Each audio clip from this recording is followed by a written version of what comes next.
CMS has issued its Fiscal Year 2026 final rule for how Medicare pays hospitals and long-term care hospitals. This is the annual update that decides payment rates, that ties quality reporting into those payments, and then sets new policies for the year ahead. For hospitals and compliance teams, the goal right now is awareness and readiness. With billions of dollars tied to these updates, the smartest move is to use the time before the new fiscal year to get positioned. So let's ground ourselves in a few terms. The Inpatient Prospective Payment System, or IPPS, is how Medicare pays acute care hospitals for inpatient stays. Payments are grouped by diagnosis and severity into categories called MSDRGs, and that's Medicare Severity Diagnosis Related Groups. Long-term care hospitals, or LTCHs, are paid through a similar system, LTCH PPS, using MSLTC-DRGs. Each year, CMS updates the base rates for both using a market basket, which is essentially an index of hospital costs. Now, for fiscal year 2026, CMS is giving hospitals a modest raise on how Medicare pays for inpatient care. General acute hospitals that meet reporting and EHR use requirements will see about a 2.5% increase in their base payments. In plain terms, that adds up to roughly $5 billion more in hospital payments across the country next year.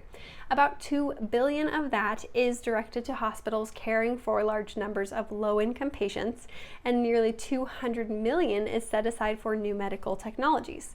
Long-term care hospitals will see a similar change. Their payments will rise by just under 3% overall, which CMS estimates will mean about $72 million in additional funding. One major policy shift is the end of the low-wage index hospital policy, and this policy, in place since 2020, gave a payment boost to hospitals with lower wage indexes, many of those being rural, but a federal court ruled last year that CMS didn't have the authority to keep it. So beginning in 2026, it goes away. To soften the impact, CMS will apply a temporary exception for the hospitals that are hit the hardest, similar to what was done on an interim basis for 2025. Now let's turn to quality programs, the set of initiatives that link performance, reporting, and payment. In the Hospital Inpatient Quality Reporting Program, CMS is modifying 4 measures and removing 4. What's going away includes the hospital commitment to health equity, COVID-19 vaccination coverage among healthcare personnel, and 2 measures that are tied to screening for social drivers of health. That doesn't mean that those topics are gone from healthcare, but they won't be part of this reporting program right now. On the modification side, complication and mortality measures tied to hip and knee replacements, strokes, and hospital-wide readmissions will now include Medicare Advantage patients, and the data requirements are being adjusted. The Promoting Interoperability Program, which pushes hospitals to make full use of their electronic health record systems, is seeing important updates. Starting in 2026, hospitals will need to attest not only that they did a security risk analysis, but also that they are managing and addressing those risks. In other words, finding the problem isn't enough. You have to be acting on it. Hospitals will also need to complete an annual self-assessment using all 8 of the SAFER guides, which are checklists for keeping EHR systems safe and reliable. And there's a new optional bonus measure for hospitals that exchange data through TEFCA, National Framework for Interoperability. At Medcurity, we have built our platform around helping hospitals meet requirements like these. Our platform is built to make the security risk analysis clear, actionable, and audit-ready, and we provide tools to support the SAFER guides as well. For hospitals working through these new requirements, we can help keep both the analysis and the documentation straightforward and compliant. In the Hospital Readmissions Reduction Program, CMS is expanding the data set.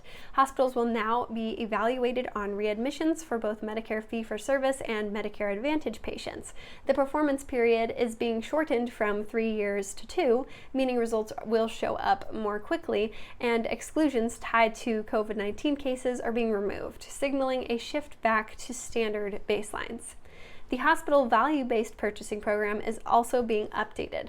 The health equity adjustment is being removed in 2026.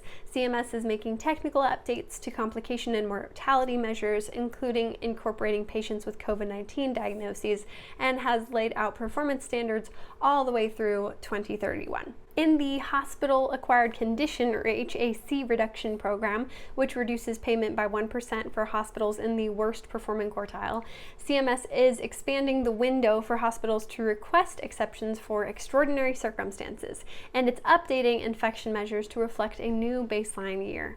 For long-term care hospitals, the LTCH quality reporting program is being streamlined. Some reporting items tied to social drivers of health are being dropped to reduce burden, and certain data requirements for patients who died during their stay will no longer be required. Now, looking ahead, one of the most significant shifts is the new mandatory payment model called TEAM, the Transforming Episode Accountability Model. Beginning January 1st, 2026, selected acute care hospitals will be responsible for the cost and quality of care for patients undergoing one of 5 surgical procedures, covering the surgery itself and the 30 days after. It's a bundled payment model designed to encourage coordination between the hospital stay and post-acute care, with the goal of improving outcomes and lowering costs. Finally, on interoperability, CMS and the Office of the National Coordinator are finalizing rules to strengthen electronic prescribing, real-time prescription benefit checks, and electronic prior authorization.